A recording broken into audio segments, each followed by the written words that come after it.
Shalom, giving all praises, honor, and glory to Yahweh, Bahashim, Yahweh Shai, Bahashim, Rakakwadash. Double honors to the elders and apostles of Great Millstone, and peace and salutations down to the hopeful elect. Scatter abroad, pushing out this truth throughout the four corners of the earth. This is 1 Timothy 3, verse 1. This is a true saying: if a man desire the office of a bishop, which is the head, he desireth a good work. Okay, so I got in my notes. A bishop overseeing a man charged of a duty of seeing, make sure things are done rightfully.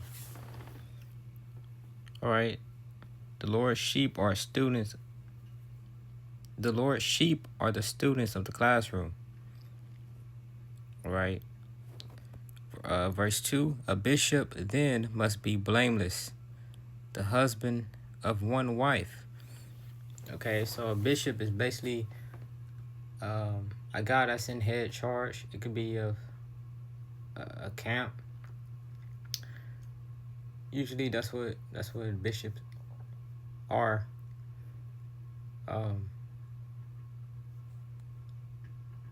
And it says right here in verse 2, a bishop then must be blameless. Okay, so you see, for example, these guys of these other camps. I'm not going to talk about these guys much in this video, but prime example, Mr. Alazar, or Guerrilla Hebrew, whatever you say, he is not a good example of a bishop. You know, you got these guys that seek these high positions, but they are not right. As it says, you are to be blameless, because how can you lead in charge a church when you got all type of wicked scandals being brought up about you and dirt, which every brother goes off because we're not perfect, but stuff like that was exposed to the light that he was doing, and then he rubbing elbows with Adam 22, the cuckold dude or whatever, just proves that the whole time the brothers of Great Millstone was right, that guy was not right himself. Being a head charge of a dang church, the Sakari, right? Because when you doing stuff like that, that could easily put the ministry to blame. A bishop then must be blameless,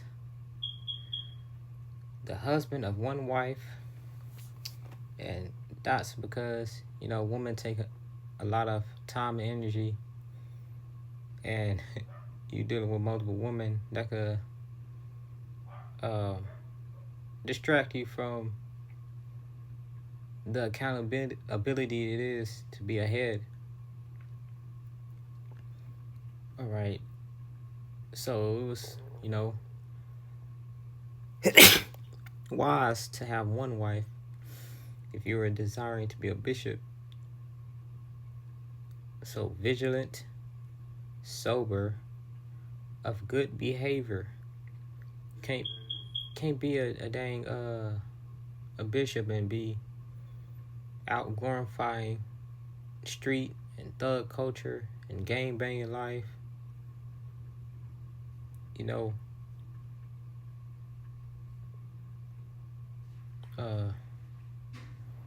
and desiring the things of this world, fleshly desires, given to hospitality, opt to teach, right? Which I'm gonna get Luke.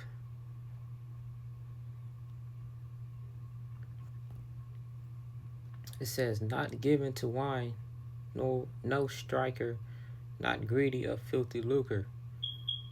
You know, greedy. You can't be a greedy, filthy lucre. I think about these heads of these churches, the Christian church. You know, damn pastor sending out a donation hat the whole sermon, steady begging for more and more money, you know, and it not benefiting you none, because he's not even teaching you the truth. Been sitting there for decades and centuries and don't even know you were Israelite, you know. But now that this truth has gone out, they trying to come to the light. They not come to the light, but they trying to come up against us. All right. So not greedy or filthy lucre, but patient. You ought to be a patient leader, being patient, understanding of different guys' situations. You know, not ready. Obviously, you gotta have that balance of rebuke, but being a patient leader, especially being out on the highways and hedges and encountering demons. Not a brawler. We're not tough guys and brawlers, and you know, we're not out to do that. Not covetous. We don't covet after money. This truth is not about money. We don't got donation hats sitting out collecting funds from people. We here to teach and to go on. So one that ruleth well his own house. You gotta have head over your own house. Can't prophesy and be a man of the Lord and then go home and your woman ruling over you. She wear the pants in the house. Like, nah. Having his children in subjection with all gravity. Okay, that's the order. 1 Corinthians 11 chapter. For if a man know not how to rule his house, his own house, how shall he take care of the church of the Most High? So if you don't know how to rule your own house, you got your woman. It's not funny. You got the woman ruling over you, your kids not listening. Shoot, the dog not even listening. Your house, pretty much your house being out of order. How can you have order in the church of the Most High? How can you rule over a camp? Shoot, your woman shouldn't be bending you over and paying you like you the woman, Mr. Alazar. And then try to justify it, man. Not, and that's how you know his ass wasn't right. He not even following the scriptures, bro. How you, whatever. Verse 6.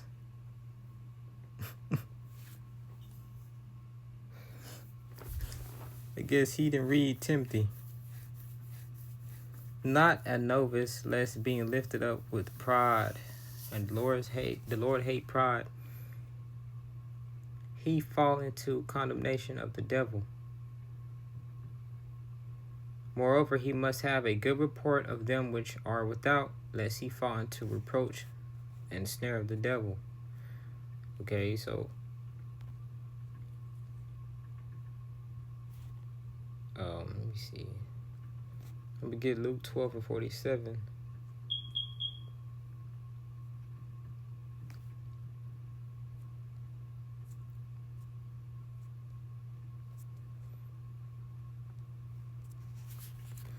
This is Luke 12, verse 47. The Lord of that servant will come in a day when he looketh not for him. All right. So that's why we got to be on our P's and Q's and be on watch and constantly enduring, being on watch. As they say in Second Ezra's 9th chapter. Because all this shit is temporary, and it's gonna come a day when that judgment season is gonna be here, and it's gonna be unexpected, like a thief in the night. Same way things happen in 2020. All right, it's gonna happen on that grand scale now, and at an hour when he is not aware, and will cut him in asunder, and will appoint him his portion with the unbelievers. Okay, so you don't want to be caught up with the unbelievers, man, which is the gods of of this world. Let me see. Second yeah, Second 9 and verse 1. One of my faves. He answered me then and said, measure thou the time diligently in itself, and when thou seest part of the signs pass, which I have told thee before, then shalt thou understand that it is the very same time where the highest began to visit the world which he made. So,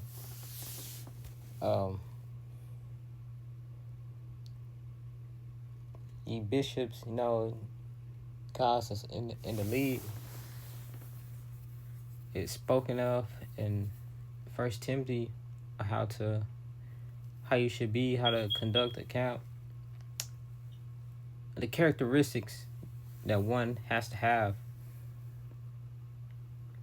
All right. And when the head is in order, the rest of the sheep is in order. So, which is a great balance, because the Lord has, the elders and apostles as great examples of how to be. Then you got this nigga Alazar on how to not be. Okay, so, and all of this is gonna, all these guys are gonna be exposed as time go on, as we continue to move on in the spirit. The Lord's gonna reveal a lot that these other guys are ultimately not right. All right. Especially in Jacob's trouble, when all hell break loose fully, a lot of these guys gonna get rejected. As they say, Lord gonna be laughing at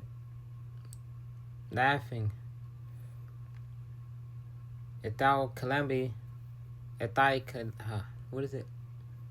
At thy calamity thou shalt laugh. All right, he gonna do that by way of his prophets. All right, and that's the Lord saying, depart from me, for I have not known thee. So, Lord willing, this was edifying, man. I'm gonna close out giving all praises, honor, and glory to Yahweh Bashem Yahushai Bashem Rakakwadash. And double honors to the elders and apostles of Great Millstone, and peace, salutations to the hopeful elect. I'm gonna say shalom.